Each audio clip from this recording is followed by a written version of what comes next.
오늘도 이곳에 나와 하나님 앞에 예배하는 하나님의 백성들, 또 영상으로 예배하시는 모든 또 하나님의 백성들, 하나님께서 이 밤에 우리에게 동일한 은혜 주실 줄 믿습니다. 그리고 우리가 이 시간만큼은 정말 같은 마음으로, 같은 믿음으로, 같은 간절함으로 하나님 앞에 더욱더 나아갔으면 좋겠습니다. 특별히 교회를 중심으로 오늘 다시 확진자들이 발생했는데 좀 하나님께서 이 땅의 교회들을 긍휼히 여겨주셨으면 좋겠습니다. 그리고 이 일을 통하여 하나님께서 우리에게 주시고자 하는 그 깨달음을, 그 음성을 우리가 좀 들었으면 좋겠습니다. 그래서 특별히 이 어려운 시기에 우리 그리스도인들이 어떻게 살아가야 하는지, 그리고 무엇을 해야 하는지 생각해보고 또 생각해 볼 뿐만 아니라 또 성령 하나님의 인도하심을 받아 또 그렇게 살아가기를 다짐하는 또 귀한 예배 되기를 주님의 이름으로 소원합니다.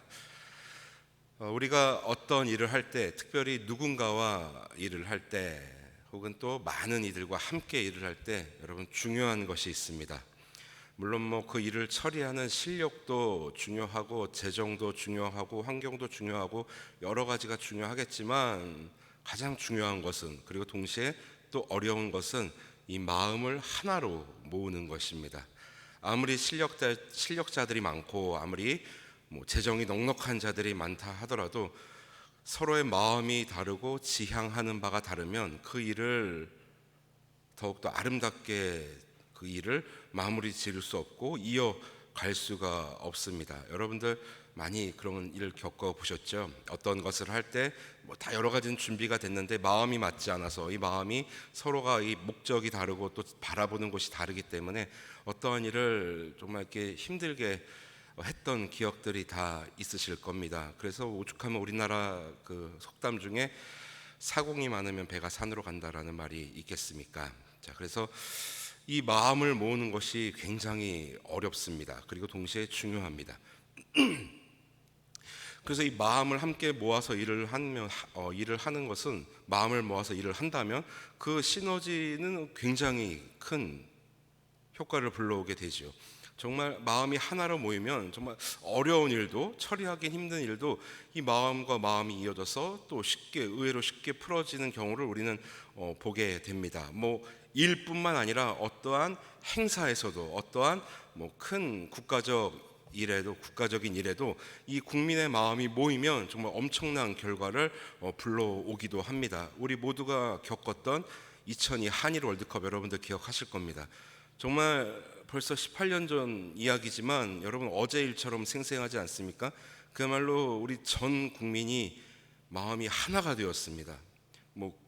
축구를 하는 국가대표 선수들뿐만 아니라 그 선수들을 응원하고 바라보는 모든 국민이 어린아이에서부터 노인에 이르기까지 그때만큼 우리 대한민국이 하나가 된 적이 없습니다. 우리는 정말 그야말로 같은 마음을 가졌죠. 어떤 마음이었습니까? 대한민국의 첫 승, 그리고 16강 진출이었습니다.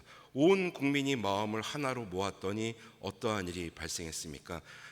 첫 승뿐만 아니라 조별 예선 1위로 통과하였고 16강에 진출하였고 유럽의 강호들을 차례로 격파하고 4강까지 올라가는 그러한 기적을 연출하지 않았습니까? 좀 그런 시절이 다시 또 있을까라는 생각이 들 정도로 그때는 정말 우리 국민들이 마음을 하나로 하나로 모으고 이제 그 응집력을 발휘했던 경우가 있습니다. 그리고 또 이 마음을 모으는 것에 있어서 중요한 또 기관이라고 해야 될까요? 중요한 곳이 있습니다. 바로 가정입니다. 특별히 부부입니다. 각각 서로 다른 삶을 살던 남녀가 만나서 가정을 이루고 이제 부부의 이름으로 살아갈 때 이제 그들의 마음은 함께 모아져야 합니다. 서로 다른 곳을 바라보던 남녀가 이제는 한 곳을 바라보고 그 길을 걸어가야지만 그 부부 관계는 유지가 되고 가정은 존속할 수 있습니다. 그래서 이 동상이몽이라는 말처럼 슬픈 말이 없지요. 그래서 이 마음을 모으는 것에 있어서는 이 가정, 특별히 부부 간에도 중요하다라는 것 우리는 알고 있습니다. 그리고 여러분, 교회는 어떻습니까? 교회는 물론 신앙 공동체이지만 또 조직을 갖추고 있는 그러한 기관입니다. 그래서 우리 교회만 하더라도 여러 가지 위원회와 또 부서들, 또 구역, 여러 가지 이제 조직이 있지 않습니까? 참 많은 조직이 있고 성도들이 있는데 우리의 마음이 한 곳에 모아져야지만 우리 구역이, 우리 교구가, 우리 위원회가, 또 우리 부서가, 더 나아가서 우리 교회가 더욱더 안정되어지고 또 하나님의 그 사랑과 하나님의 은혜를 마음껏 표현할 수 있게 되는 것입니다. 그런데 각자 다른 마음을 품고 있고 각자 다른 생각을 가지고 있고 다른 것을 지향하고 있다면 그 교회는 더 이상 교회라고는 볼 수 없는 그런 단체에 불과하게 되고, 또 그러한 성도는 더 이상 성도가 될 수 없게 되는 것이지요. 하나님의 마음으로 같은 마음을 품는 것이 아니라 나의 욕심, 나의 이기심을 드러내고 그것대로 살아간다면 더 이상 교회는 교회일 수 없고 성도는 성도일 수가 없게 되는 겁니다. 그래서 우리 그리스도인들에게 있어서는 특별히 이 같은 마음을 가지고 있는 것이 중요합니다. 또 같은 믿음을 가지고 있는 것이 중요합니다. 왜냐하면 하나님은 한 분이시기 때문입니다. 한 분 하나님께서 다른 마음을 우리에게 주실리 만무합니다. 다른 믿음을 주실리 만무합니다. 물론 각자의 삶이 다르고 또 생각이 다르기 때문에 그것이 표현 방식은 다를 수 있으나 우리가 지향하는 바, 우리가 목적하는 바는 동일해야 합니다. 성도의 제일 된 목적이 무엇입니까? 우리 성도의 존재의 이유가 무엇입니까? 바로 하나님의 영광을 위해서 사는 것 아니겠습니까? 나의 욕심을 드러내고 나의 이기심대로 그렇게 살아가는 것이 아니라, 나를 드러내며 살아가는 것이 아니라 하나님 앞에서 철저히 자기를 부인하고 하나님의 영광을 위해서, 그리고 그 영광을 돌리기 위해서 살아가는 것, 그것이 우리가 그것을 동일하게 품고 있어야지만 우리는 성도다울 수 있는 것이고 교회다울 수 있는 것입니다. 그래서 이러한 것을 사도 바울은 어떻게 표현했냐? 같은 간절함이라고 표현하였습니다. 본문에서 같은 간절함이라고 표현했는데, 같은 마음, 같은 믿음, 그리고 같은 간절함은 결국은 하나님께서 우리에게 주시는 마음, 하나님께서 우리에게 주시는 믿음이라고 우리는 볼 수 있습니다. 그렇다면 바울이 이 같은 간절함을 우리에게 이야기하는 이유는 무엇일까요? 그것을 우리가 알기 위해서는 먼저 살펴보아야 할 인물이 있습니다. 바로 디도입니다. 디도는 여러분들 아시는 것처럼 그 디도서의 주인공, 그 디도 맞습니다.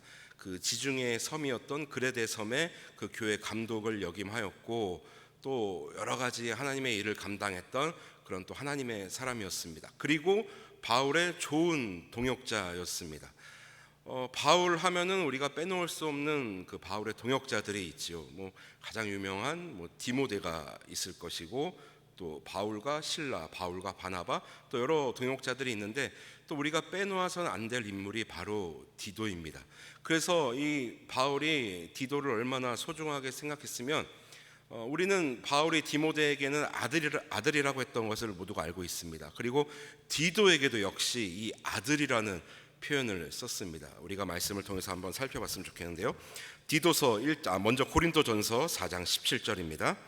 이로 말미암아 내가 주 안에서 내 사랑하고 신실한 아들 디모데를 너희에게 보내었으니 그가 너희로 하여금 그리스도 예수 안에서 나의 행사 곧 내가 각 교회에서 가르치는 것을 생각나게 하리라. 자, 신실한 아들 디모데라고 표현했습니다.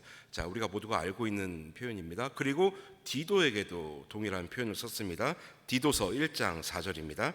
같은 믿음을 따라 나의 참 아들 된 디도에게 편지하노니 하나님 아버지와 그리스도 예수 우리 구주로부터 은혜와 평강이 내게 있을지어다. 자, 디도서 여기 보시면 같은 믿음을 따라라고 이제 바울이 얘기하고 있지 않습니까?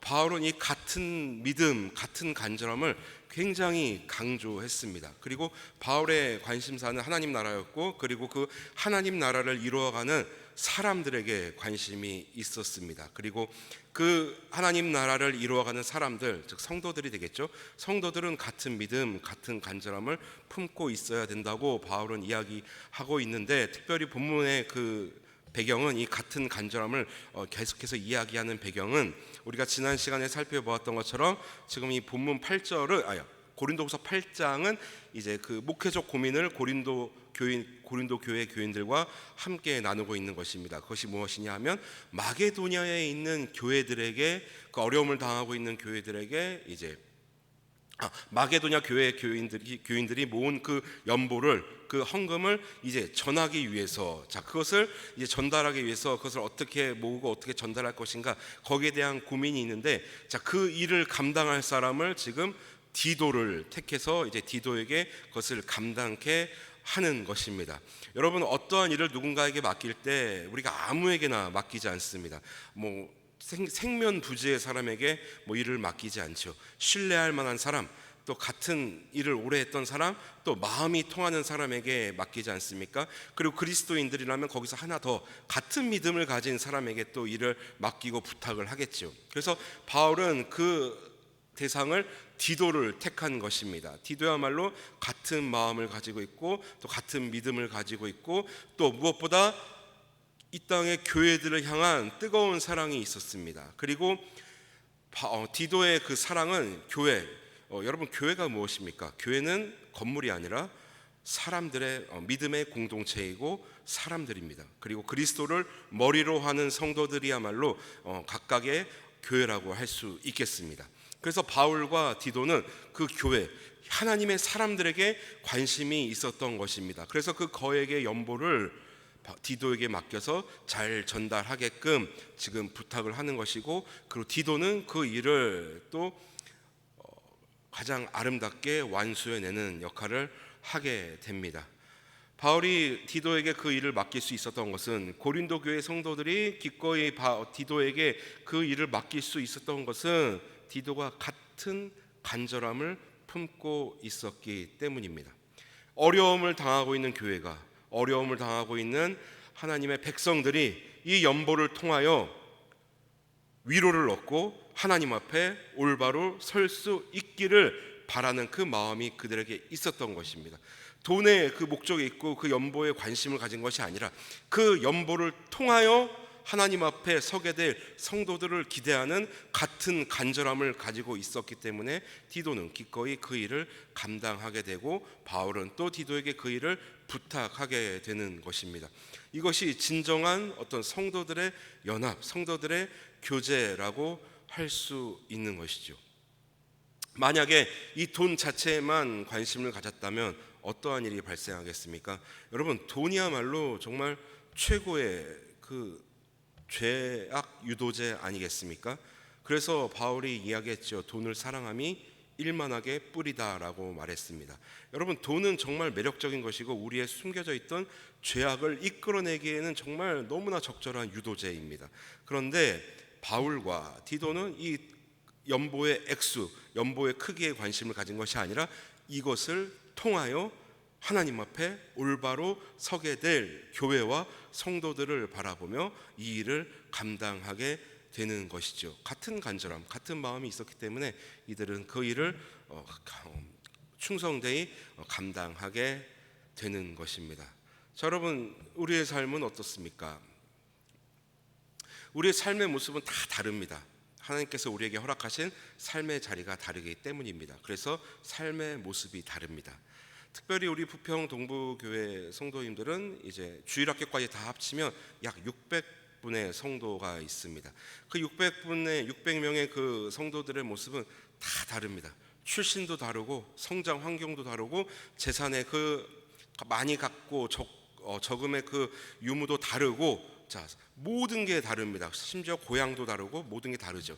그런데 우리가 이 다른 사람들이 함께 모여 교회를 이룰 수 있는 것은 하나님께서 우리에게 주신 같은 간절함이 있기 때문에, 같은 믿음이 있기 때문에 우리는 수많은 다른 사람들이 모여서 하나님 나라를 꿈꾸며 이 믿음의 공동체를 이루어 갈 수 있는 것입니다. 그런데 우리가 성도 되기를 포기하고 교회 되기를 포기한다면 여러분, 어떻게 되겠습니까? 그때부터는 이제 사단이 틈타게 되어서 이 교회는, 그리고 우리의 삶은 하나님 앞에서 넘어질 수밖에 없게 되는 것이죠. 그래서 제가 서두에 말씀드렸던 것처럼 우리의 삶의 모습은 다르나 우리가 지향해야 하는 바는 같아야 된다고 말씀드렸습니다. 바로 하나님의 영광을 위해서 사는 것, 그것이 성도의 첫 번째 되는 존재 이유입니다. 그래서 우리의 삶을 한번 되돌아 보았으면 좋겠습니다. 과연 우리는 바울처럼, 디도처럼 하나님 영광을 위하여, 하나님 나라를 위하여 살아가고 있는가? 혹은 나의 욕심대로 나의 어떤 성공을 위하여 그것만 바라보고 하나님은 잠시 뒷전으로 미루고 그렇게 살아가고 있지는 않은가? 혹은 우리의 자녀들에게 우리의 욕심을 투영하여서 그렇게 자녀를 통해서 우리의 욕망을 이루고자 그러한 삶을 살아가고 있지는 않은가? 성도라는 이름으로 이곳에 있지만 우리의 마음은 하나님을 향하고 있는 것이 아니라 하나님을 이용하여서 나의 욕망을 이루고자 하는 그러한 그릇된 생각 속에 있는 것은 아닌가 한번 생각해 보았으면 좋겠습니다. 우리는 같은 간절함으로 모인 자들입니다. 그것을 표현하는 방식은 다를 수밖에 없습니다. 대한민국에 수많은 목사님들이 있지만 그 목사님들의 삶의 모습이 다 똑같지